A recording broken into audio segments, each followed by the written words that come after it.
I'm just so far behind everyone. I have to know how it ends. Okay, hold on. Let me try that again.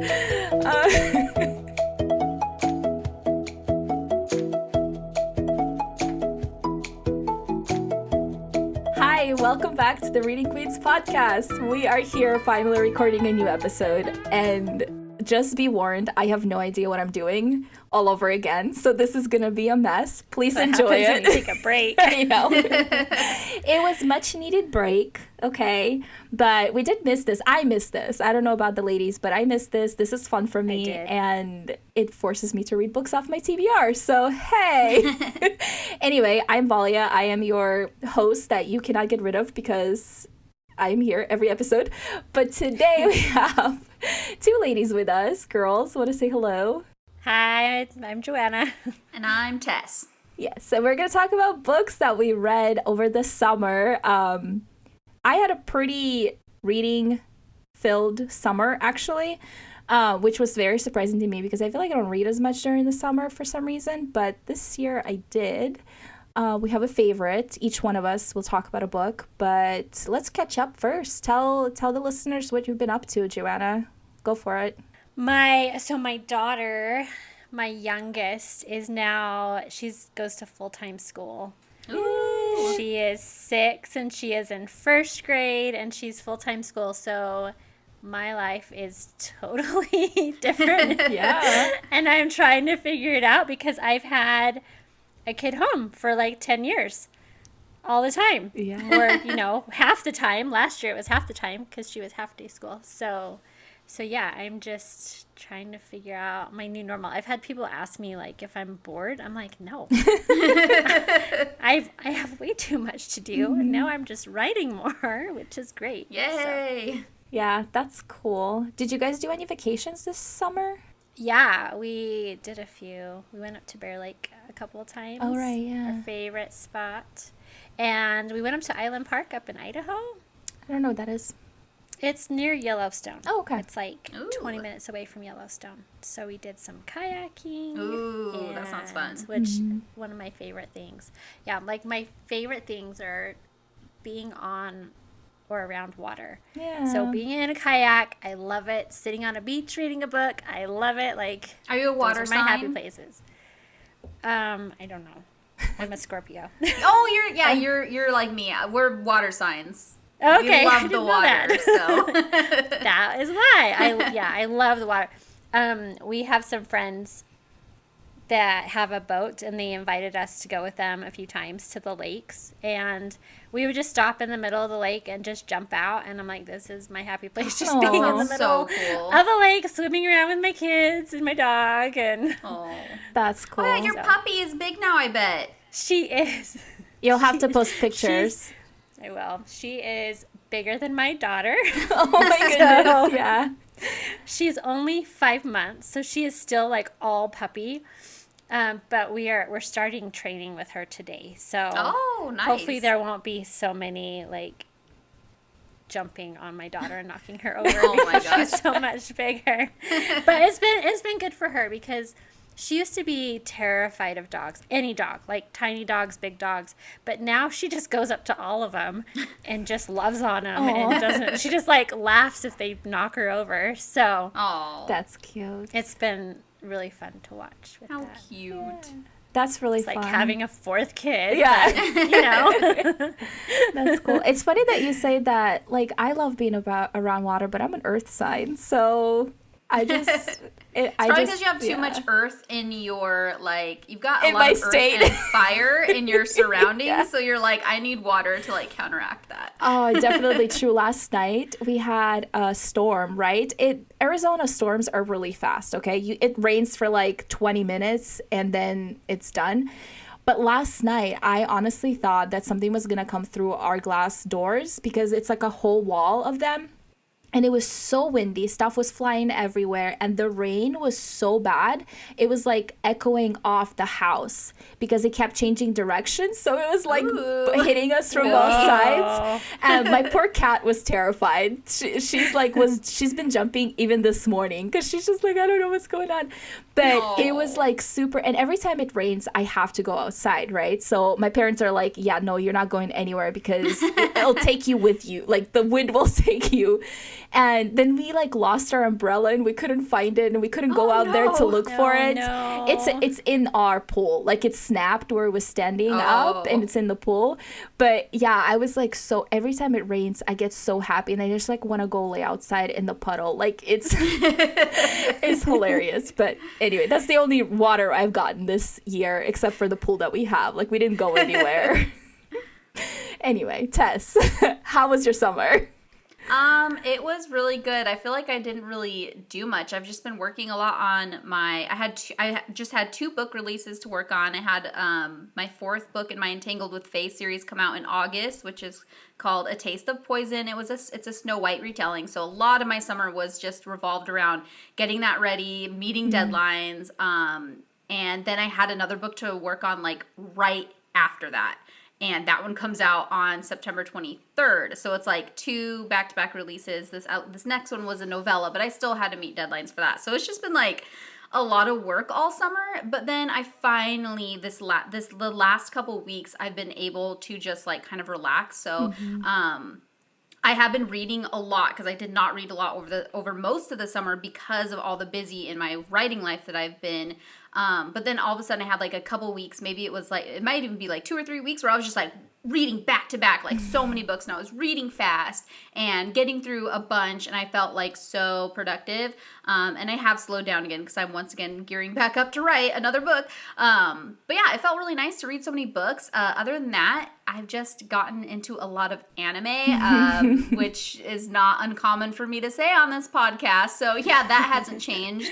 My newest obsession is Attack on Titan, which I binged so fast to get to all of the available episodes, and I'm so frustrated that I have to wait for the final season, because there's already the final season part 1 and part 2, but part 3 doesn't come out until next year. So I last night purchased every single paperback volume of the manga. Of course. Mind you, there's only like 9 more chapters basically from what I read. I'm trying not to read spoilers between where the anime currently ends and where it's going to end. So I don't have a ton that I'm going to read, but I'm like, I have to know how it ends. I'm going to know how it ends by the end of this week because I'm going to read the last like volume so that I know. And then, yeah, I don't know. I'm already like despondent about it ending. Yeah. I just have loved it so much. But yeah, so I've been fangirling about that all week or the last couple weeks. That's pretty much my summer. Yeah, that's fun. Also, I just want to point out that when Tess says novella, it's like a full-length book. So the book that I'm releasing on the 23rd, it was supposed to be somewhere between, 20 or 30,000 words and 50,000 words, and mine ended up right around 60,000 words. It's still half as long as one of my full-length books, so I'm like, I'll still call it a novella, but yeah, it ended up it's feeling like a full book. It's a full-length book. I still, it took a lot longer than I thought it was going to take. It's so good. You guys will love it. I got to read it already because I'm special, obviously. And it's really good. It's like, I don't know. I just like love all your books so much. And this one just like hit the spot because it was, I don't know. I love arranged marriage. Fake dating and arranged marriage. Oh, I should probably tell you guys the name of it. It's called Married by Scandal. There you go. There you go. Instead of hinting like, I wrote a book, but I'm not going to tell you what it is. No, I will link it in the description so you guys can check it out. It has very pretty hardcover, as all of Tessa's books are. So I'm really excited to have that on my shelf as well because I'm just apparently a Tess collector when it comes to books, so it's fine. But yeah, I've also been writing a lot, but not really. You have. No, I mean, I wrote a lot really fast, and then I had a lot of very slow moments in between. I don't know. Does that count as writing a lot? No, I did. Okay, so I have a book coming out at the end of this month, September 30th. It's called The Golden Slipper, and it's my Russian Cinderella retelling. And it has been like the craziest writing experience ever. It is my longest book. Still not as long as Tessa's books, but I'm very proud of my, 95,000 word book. And I have the special hardcover edition to make it look like Russian fairy tales. And I have like a special character art coming, and I did chibis for it. I'm like, this book is my whole heart, and I just like love it so much. But yeah, that took a lot, obviously, because it was a lot. And yeah, we didn't do any vacation, nothing like that this year, but the summer flew by so fast. Too fast. I was like, wow. I mean, it makes me happy because Arizona kills me in the summer. But also, like, holy crap, it's September 2022. Like, that just blows my mind. That means the year's pretty much over, honestly. It really does. Every day, like, I wake up and I'm like, look at my schedule for the week, and I'm just like, what is happening? Like, how are we just skipping whole months at this point, But anyway, that is our little catch up. You'll hear more from the ladies coming up in the coming weeks. We'll hear more about their summers and stuff like that, because I'm going to try to have more of them on in smaller, more intimate groups, because we want to talk about books. Okay, let's talk about books now. Yeah. So we read stuff. Let's do it. Joanna, let's start with you. I read some books this Yay! summer because I had pool time and yeah. Awesome. In my happy place. Okay, so I read this book called Harper by Joe Cassidy. It's not a typical genre that I normally read, but it's kind of like a thriller, like a young adult thriller. It takes place in the future. It takes place in the United States, like 2098, and there's just like terrorism all over the place. And this girl Harper, she works for a company called Dogwood Protection Services, and she goes and like stops terrorists. Okay. She's kind of like undercover, and she does all these missions. And one of her missions is she has to go into this house to steal something, and she runs into a boy from her school. Oh. Who recognizes her. Oh. And then she's tasked to like get close to him because there's something like suspicious about his father, but then there's all the romancy stuff. And Ooh. so yeah, it was a really, really fun read this summer. I also read The Love Hypothesis finally, and Six of Crows finally, and loved it. But we have talked about those books on this podcast. Yeah, we love those books. So yeah, I recommend Harper by Joe Cassidy. Okay, so That sounds really good. question about it. Is it just like a realistic thriller, or does it have sci-fi or like dystopia or like any of those? A little bit, yeah, because it's in the future, and they have some cool tech and stuff because it is in the future. Right. So yeah, like it's realistic, but it's I would say future, more, yeah. Yeah, Okay. it's like futuristic and kind of dystopian a little bit too, just because Yeah. like the description is the United States is a chaotic mess because of terrorism, and the government isn't doing a good job of keeping people safe. So yeah, so there is a little bit of that dystopian in there too. Current headlines then. Okay. As the description. That's kind of sad. That's cool though. I haven't read a young adult thriller like that in a really long time. So Yeah, especially futurist. I feel like futuristic thrillers are like really hard to find, especially in YA. There's like a couple adult ones that are kind of like I feel like Blake Crouch usually falls into like that. It's a little bit futuristic, it's a little bit thriller, but somewhere in the middle. But yeah, that's kind of because I actually wrote a book in that genre, and let me tell you, it's really hard to find other books exactly like that. I'm pretty sure yours was the last one I read in that genre. That was a good one. Yeah. That was a good one. That's really funny. I read Tessa's too. Yeah, it's anyway, this book, it's actually a duology. I haven't read the second one yet, but it's a duology. So cool. How romancy is it? it's more like a subplot. Okay. So Cool. not super romancy, but it's in there. That works for Enough me. to keep you interested when you Yeah. need a little bit of, Maybe there's more in the next one. I don't know. Right. Oh. I haven't read the next one yet. Cool. Okay. I'll be checking that out because that sounds fun. Tess, tell us about your favorite read of the summer. Well, I read a lot of books that I really liked this summer. There was a couple that I was like, meh, but I was very impressed that I liked so many. So it was actually kind of hard to pick, but I just ended up picking the one that was like the most recent. I think it's my most recent read that I finished, and it is The Undertaking of Heart and Mercy by Megan Bannon. And like, first of all, like the cover is cute. It's like got some turquoise on it and whatever. So this is an adult fantasy romance, and it's a little, it reads more like a rom-com. So it's interesting because it's an adult.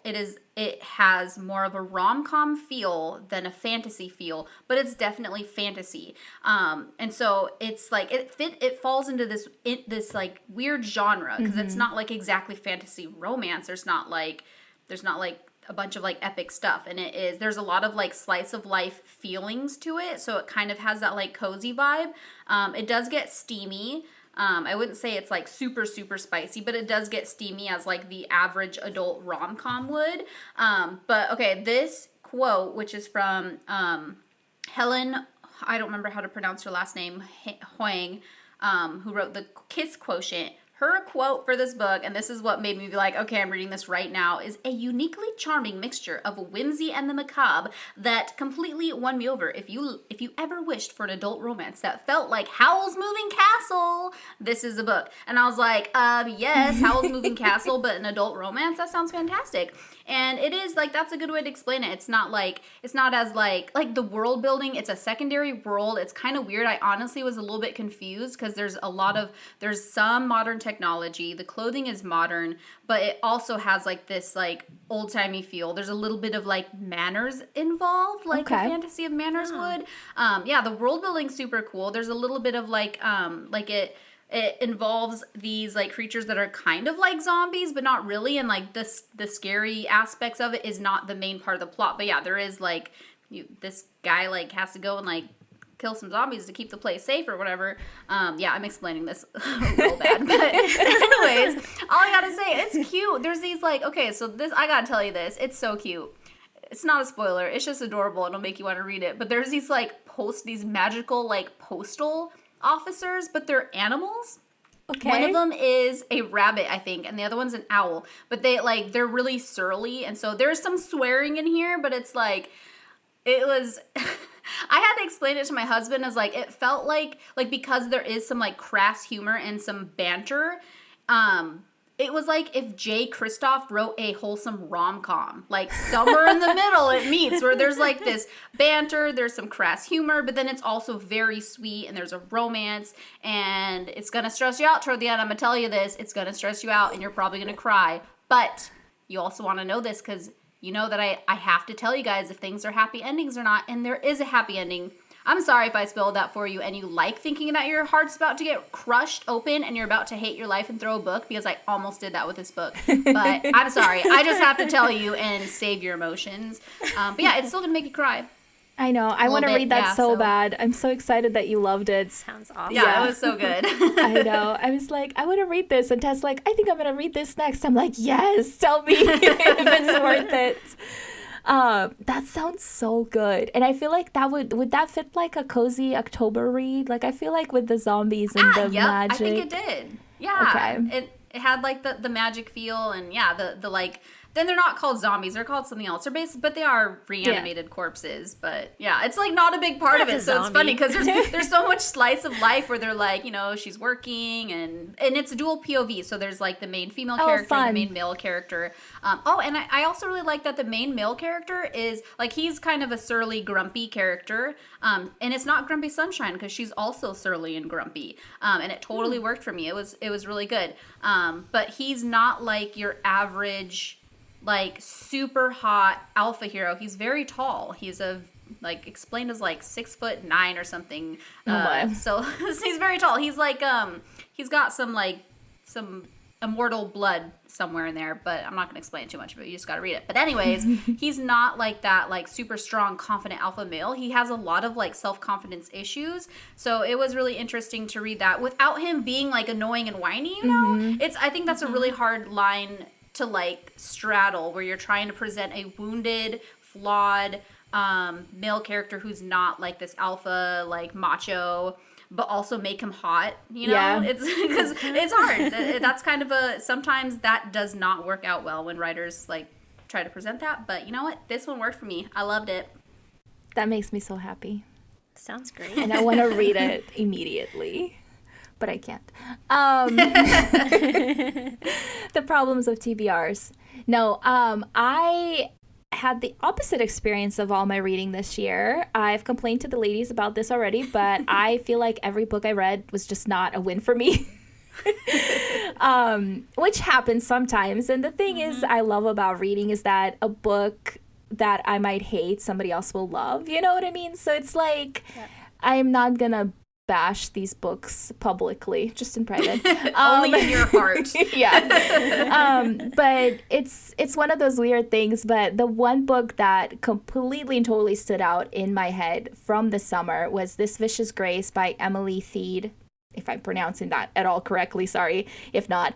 But that book was kind of right in the middle of all my bad books, and I listened to it as an audio, which I 100% recommend. Oh, you did the audio for that one. I did, okay. and it was so fantastic. The audio narrator, I should have looked up her name, but she is probably my favorite narrator I've listened to in recent, like this whole year probably. And I've listened actually to quite a few audiobooks, so I can actually judge that instead of listening to 1 or 2 audiobooks the whole year, you know.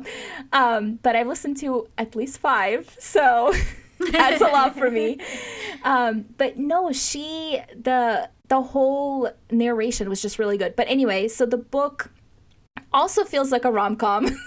Yep. But it's set in like a fantasy world, right? And basically it follows this girl who has this great destiny, but to save like this island that she lives on. But the thing is that she keeps killing her suitors. Would I call them suitors? I think you'd call them suitors. Yeah, they're like arranged marriages, right? Because she needs like that partnership with her husband, you know, or I guess husband or wife. It doesn't matter. It's a partnership that they come together for. And she's killed 3 people so far because that's how her gift works. And so she is now in this place where she basically hires a bodyguard to help her because all this crazy stuff is happening. And that's where the rom-com comes in, and it hits so many of my favorite tropes. Like the bodyguard thing already is one of my absolute favorite things ever. I love that so much.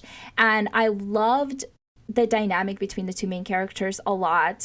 There's a scene where the bodyguard Dante he like picks up one of her books and starts reading it, and it's so cute because it's like a romance book, you know. And anytime there's like a scene where the girl is like, don't read this book, and he's just like, let me read it, and then they like talk about it later. I don't know, it's just like so cute to me. I'm explaining this very badly. But it has like that found family feel to it, because she gets like I'm probably spoiling stuff if I mention it, but anyway, it's really cute. Found family. It has found family. It has kind of like a forbidden love kind of situation, I feel like, with the bodyguard. Ooh, yeah. And the thing I really loved about it, besides that it felt like a rom-com set in a fantasy world, is that the fantasy part was actually pretty on the page. Like, you didn't forget you were in a fantasy world. Like, it didn't get lost, but it was very accessible. Like, it didn't overwhelm me with, like, the fantasy aspect of it. It was just, like, present, if that makes sense at all. That's how I felt about it, too. Okay. Yeah, so I really love that because I feel like sometimes if you do have like a rom-com-y fantasy, it like focuses so much on the romance of things that the fantasy gets lost, and you're like, oh, I forgot like I was in a fantasy world. Or it's the other way around. It's like it's so focused on the fantasy, but they're trying to focus on the romance that it's like there's no balance. And I felt like this book was very balanced overall. And I loved it so much. And I made Tess read it. Yeah, which I loved it as well. It was also one of my top favorite reads of the summer. Yeah. Which made me very happy. But that's all I have to say about that, because I can't explain this book without like just diving into specifics about scenes that I loved. You know. So yeah, that's my book. That's all. Goodbye. Awesome. I'm just kidding. That one sounds great too. Yes, I definitely want you to read this. This is a whole, I remember last year I made a Hannah read Dreams Lie Beneath, and I was like pushing that book on so many people, and a few other people reached out to me that they read it, and I was like, yes, thank you. This is my book of the year. This is the one you're gonna push on everybody. This is the one I'm pushing on everybody because I love it so much and I want people to experience it with me. So, you know. But yeah, so that was basically our podcast episode. We are going to do these like shorter book conversations for sure because I like them. But I do want to know what you guys are reading next. So, Joanna, what is on your TBR? I've been reading so many like new to me books lately that I needed a reread. Okay. So I picked up The Cruel Prince again. Okay, nice. That is a good one to reread. It is. And I've only read it once, and I read it in audiobook. So now I'm reading like the hard copy, so it is a little bit different, but yeah, I just needed one of those comfort read. The comfort read, because I've been reading so many new books lately. That's really funny to me, like in a cute way. Like I just love that you needed to like reread something because you were reading so many new books. Yep. I usually do that. I usually do a reread, which I feel like I'm gonna have to after I finish a book that I have like very strong emotional feelings about. Then I'll do a reread after that. Like immediately? Yeah. Oh wow. Yeah, because I don't think I've ever done a reread immediately. No, not of the book I just read, but like I have like a safe. Oh. Yeah, like a safe book that I go to and reread it. Yes. Yeah. No, usually when I have a very strong emotional like reaction to a book, I will not reread it. I read it once and that is it. That's what I thought you meant. No, sorry. I do it to break out of reading slumps too. Yeah. But the most recent book I read was Six of Crows, and I did really like it, but I just needed familiar. Yeah. So that makes sense. Tess. So I'm kind of like I've got so many books to read next, but I'm currently in the middle of A Dreadful Splendor by B.R. Myers. And it's kind of like a Victorian Gothic mystery where like the main character is she's like a psychic medium, but like she presents herself as like a charlatan basically, like she's like trying to like get people's money. But yeah, I'm only a little bit into it, but I'm like I'm assuming something paranormal is actually going to happen. But yeah, it's fun. I really love anything set in like a Victorian era, and then like if there's like something spooky, I'm like, okay, that is perfect for fall. So yeah, that's what I'm reading. I'm also reading like one by one the Arranged Marriages of the Fae books, which is the series that my upcoming novella is a part of, but I'm reading all of the other ones by all the other authors because each book in it is by a different author, and so I'm reading them in order of release. So I've already read Married by Wind, Married by Fate, and I'm going to read all the other ones. So I'm like, as we get close to these releases, I'm like, okay, I have to take a break from this book and like read another one of these novellas, which is actually really fun to like have a novella that you know you're going to like get through really fast, or even to just put a novella like in between longer books. So it's really cool. I've actually been really liking that, like having something that I know I can just like, okay, this is a book that's like 150 pages. I can read that in like 2 days, maybe 1 day. So yeah, that's been fun. I'm like in the middle of that series as well. Yeah, and they're not they're not connected in anywhere. They're just part of the same series. Yeah, exactly. They only have Arranged Marriages and Fae as the connecting theme, but none of them are like interconnected. There's no shared characters or shared world. Yeah, so technically they're standalones, but I still wanted to read them in order. Yeah, makes sense. Yes. No, that's cool. I am rereading The Paper Princess by Erin Watt, and then I also started Hook, Line, and Sinker by Tessa Bailey. I want to read that. It's very cute. I'm halfway through it now, so I actually paused my reread because that book is giving me the same feels that The Paper Princess was giving me. So I was like, perfect, I can read a new book that has the same feels as my reread to make me feel better about the books I've just read. So yay. But I am planning this month it's like halfway through the month, but still, I'm still planning to read all the books that I picked for the month. Like, I am determined to finish the TBR I picked for the month. So we shall see how that works out for You'll me. You'll have to report back. I will. I haven't like pushed myself to do that in so long, but I'm like, you know what? I can do this. Like, I can. I am determined. So anyway. But yeah, so I want to hear back from our readers, our listeners. I say this is what happens, okay? I just know nothing about podcasting. Maybe our readers too. Or maybe our readers too, that's true. But I want to hear back from you guys and let us know what you're reading. If you had a favorite read of the summer, make sure to comment on our Instagram post for today. It's at Reading Queens Pod on Instagram. I will link everything below, some of our books and the stuff that we're reading, and make sure to check that out. Make sure to give us a follow on your favorite podcast platform, and then leave a rating or a review. Either one of those help. And then come hang out with us on Instagram and every Wednesday, because we're back to making new episodes. And we're talking about books, pushing books on people. This is what we do. I'm excited. But that is all for us. So bye.